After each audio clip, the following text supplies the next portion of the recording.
കേന്ദ്ര ആഭ്യന്തരമന്ത്രി അമിത്ഷായ്ക്കെതിരായ വ്യാജ വീഡിയോ കേസിൽ അറസ്റ്റിലായ അരുൺ റെഡ്ഡിയെ 3 ദിവസത്തെ പോലീസ് കസ്റ്റഡിയിൽ വിട്ടു. അരുൺ റെഡ്ഡി കോൺഗ്രസ് സമൂഹമാധ്യമ കോർഡിനേറ്റർ എന്ന് Delhi police spirit of Congress X account കൈകാര്യം ചെയ്യുന്നത് അരുൺ റെഡ്ഡിയാണ്. ബൽറാം നെടുങ്ങാടി ഡൽഹിയിൽ നിന്നും വിവരങ്ങൾ നൽകാൻ ചേരുന്നുണ്ട്. ബൽറാം, എന്തൊക്കെയാണ് വിശദാംശങ്ങൾ?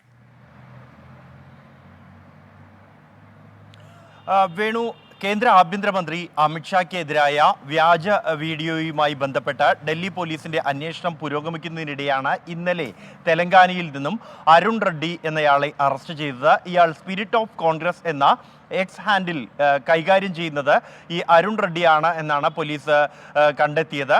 ഈ ഹാൻഡിൽ വഴിയാണ് അമിത്ഷായ്ക്കെതിരായ വ്യാജ വീഡിയോ പ്രചരിപ്പിക്കപ്പെട്ടിരുന്നത്. തുടർന്ന് ഇയാളെ അറസ്റ്റ് ചെയ്ത് ചോദ്യം ചെയ്തതിൽ നിന്നാണ് ഇയാൾ കോൺഗ്രസിൻ്റെ സമൂഹ മാധ്യമ കോർഡിനേറ്റർ ആയി പ്രവർത്തിക്കുകയാണ് എന്ന വിവരം ലഭിച്ചിരിക്കുന്നത്. ഇക്കാര്യമാണ് പോലീസ് അറിയിച്ചിരിക്കുന്നത്. ഇയാളെ വിശദമായി തന്നെ ചോദ്യം ചെയ്തു വരികയാണ് ഡൽഹി പോലീസ്. ഇന്നലെ രാത്രി തന്നെ മജിസ്ട്രേറ്റിൻ്റെ വസതിയിൽ ഇയാളെ ഹാജരാക്കുകയും 3 ദിവസത്തെ കസ്റ്റഡിയിൽ വിടുകയും ചെയ്തിട്ടുണ്ട്. കോൺഗ്രസിലെ ഉന്നത നേതാക്കൾക്ക് ഈ വീഡിയോ പങ്കുവച്ചതിൽ പങ്കുണ്ടോ എന്നതുമായി ബന്ധപ്പെട്ടുള്ള അന്വേഷണമാണ് ഡൽഹി പോലീസ് ഇപ്പോൾ നടക്കുന്നത്.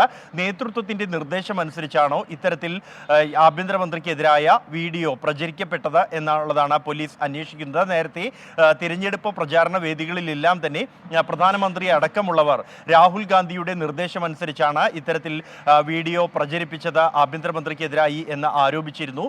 ഇക്കാര്യം ഉൾപ്പെടെയുള്ളവ പോലീസ് പരിശോധിച്ചു വരുന്നുണ്ട്. ഇതിന്റെ ഭാഗമായാണ് അരുൺ റെഡ്ഡിയെ വിശദമായി പോലീസ് ചോദ്യം ചെയ്യുന്നത്. വേണു, ശരി. ബൽറാം നെടുങ്ങാടിയാണ് ഡൽഹിയിൽ നിന്നും വിവരങ്ങൾ നൽകിയത്.